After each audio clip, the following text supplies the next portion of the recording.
Hey there, I'm Ryan Boehme, and you're tuning into So You Want to Teach Percussion. This video series is designed particularly for my current Percussion Methods students. Since they aren't able to have a typical Percussion Methods experience due to the current global pandemic, these videos are designed to give them a foundation of the technique outside of class time so that we have more time to play when we're together. But I also hope this video series can be helpful to any music educators out there. Today, we're talking about suspended cymbal. Suspended cymbal is actually one of my favorite instruments. It's one of those instruments that everyone knows from symphonic repertoire, and it's definitely one of the easiest percussion instruments to learn. In this video, we're going to talk about how your students should approach playing suspended cymbal. We're going to look at playing technique and cymbal choice.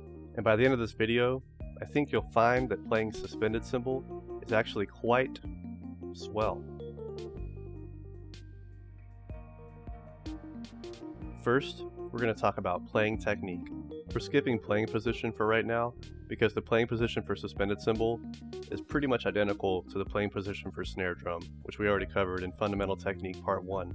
The main difference is that the suspended cymbal is usually going to be positioned a little bit taller than a snare drum, since we don't want too much of the cymbal sound to be absorbed by all the instrumentalists sitting in front of us. Other than that, all of the same playing position rules apply here. So let's jump right into technique. For suspended cymbal, I'm going to want to use a yarn mallet. Any soft or medium soft marimba mallet will do just fine for general suspended cymbal playing. Your students are going to want to avoid using mallets that are too hard. Listen to how these harder mallets sound. They get loud very quickly, and you run the risk of sounding articulate. We want the listener to hear the swell and blossom of the cymbal, not the contact noise of the mallets. Holding a marimba mallet is a lot like holding a drumstick. Other than the fact that the shaft of the mallet is a lot thinner than a drumstick, I can still find where my fulcrum goes, and I can still cradle the mallet with my back fingers. Some students will automatically hold the mallet right here, just because it kind of looks more like snare drum grip that way. But with most marimba mallets I've used, this doesn't feel quite as good as just moving up a little bit more on the mallet. In Fundamental Technique Part 1, I talked about how to find the sweet spot for your fulcrum or pivot point on a drumstick. It's worth noting that a mallet, unlike a drumstick, isn't going to give us that much bounce. But if you try out a few spots on the mallet, you'll be able to tell pretty quickly where it feels the best. So let's play some suspended cymbal. The most common use of a suspended cymbal in any context is to provide swells leading into a new section of a musical work. To do this, we're going to play a roll. This is just like rudiment number 1, the single stroke roll. Cymbals vibrate a lot, so you don't have to roll super fast to get a good sound. Starting with a slow hand speed, play a single stroke roll. Each mallet should come off of the cymbal after each stroke. This is not going to be like a multiple bounce roll. The hands should feel super loose and slow here. We're not going for articulation. We just want each stroke to help maintain or increase the vibration of the cymbal. Keep each mallet close to the edge of the cymbal, because that's where the cymbal is going to vibrate the most. Notice the difference in sound when I try rolling near the middle of the cymbal. There's a lot more contact sound from the mallets, and I have a much harder time activating all of the overtones of the cymbal. To add volume, I'm going to gradually increase my hand speed, still maintaining my relaxed grip and my slow mallet velocity. Even when I increase the hand speed just a little bit, you can already hear the cymbal vibrating more and starting to become louder. For the duration of the crescendo, I'm going to keep gradually increasing my hand speed until I finish the roll. If you increase hand speed too suddenly, you'll get a really fast crescendo from the cymbal, and the volume will probably peak before it's supposed to. I see this all the time from beginning percussion students. But Mr. Boehme, watch how fast I can play my suspended cymbal. Teach your students to listen to the cymbal and to resist the temptation to increase the hand speed too quickly. Another technique used very often by French composers is the use of single notes on suspended cymbal. Your students will see single notes written like this, but I prefer to perform these as flams, much like the flams we learned on snare drum. However, I don't want my grace note to be particularly audible to the audience. The purpose of the grace note is to get the cymbal vibrating a bit, warming it up for the primary note that will actually be heard. Your students can also just play these as one note, the way they're written, but I personally find this method to be useful for getting the cymbal to speak exactly when you want it to be heard. Depending on how the suspended cymbal part fits in the context of the ensemble, you may want your student to let a roll or a single note vibrate and decay naturally.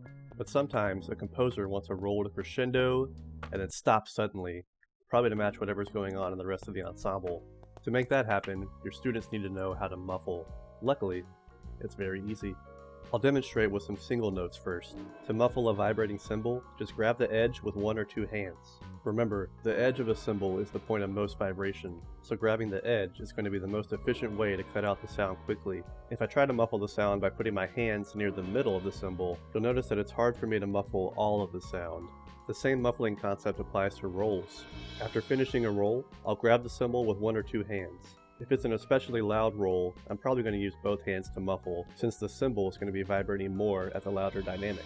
In this clip, you'll notice that there's very little pause between the roll and the muffle. This technique takes a little practice to get used to, but it's effective when you want to crescendo the roll all the way to the cymbal's fullest sound, and immediately cut out all the sound.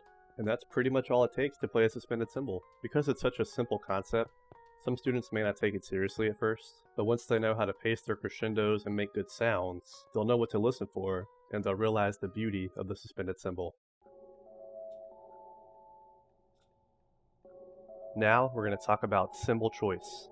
Just like I mentioned in the crash cymbals episode, suspended cymbals are going to vary by weight and size. Check that episode out if you want to learn more about the nationalities of cymbals. Those same concepts apply to suspended cymbal as well. But for now, we're going to dive into some demonstrations. Up until this point of the video, I've been using an 18-inch Sabian hand-hammered Germanic cymbal. Just like crash cymbals, I find that an 18-inch suspended cymbal is a great size for general playing, and it's going to suit your needs most of the time, if not all of the time. It doesn't take a lot of effort to get the cymbal to speak, and it has a nice dynamic range. This is a 16-inch Sabian hand-hammered suspended cymbal. The smaller size means it takes even less effort to get the cymbal to speak. This is a nice size for when you need to achieve a fast crescendo. It's also going to be quieter than an 18-inch cymbal, making it useful for soft ensemble moments without being overwhelming. And then there's this 20-inch Sabian hand-hammered orchestral Germanic cymbal. It takes more effort to activate all of the frequencies of this cymbal, but when you do, there's no doubt that it'll be felt and heard. It's very useful for loud ensemble moments. And you can even add a smaller cymbal alongside this cymbal for some additional high overtones, which fills out the overall sound spectrum really nicely. You may find that you don't need more than one or two suspended cymbals in your band room. That's because suspended cymbals in the sizes that I just showed you are generally pretty versatile, and there are way more sizes by a ton of different brands, in case you ever eventually decide to get more cymbal options for your students. I hope this video cleared up everything about suspended cymbals. It's not a very difficult instrument to understand, but it's useful to know what makes a cymbal roll sound bad, and how you can help your students make better sounds. That's it for now. I'm Ryan Boehme, and thanks for tuning in to So You Want to Teach Percussion.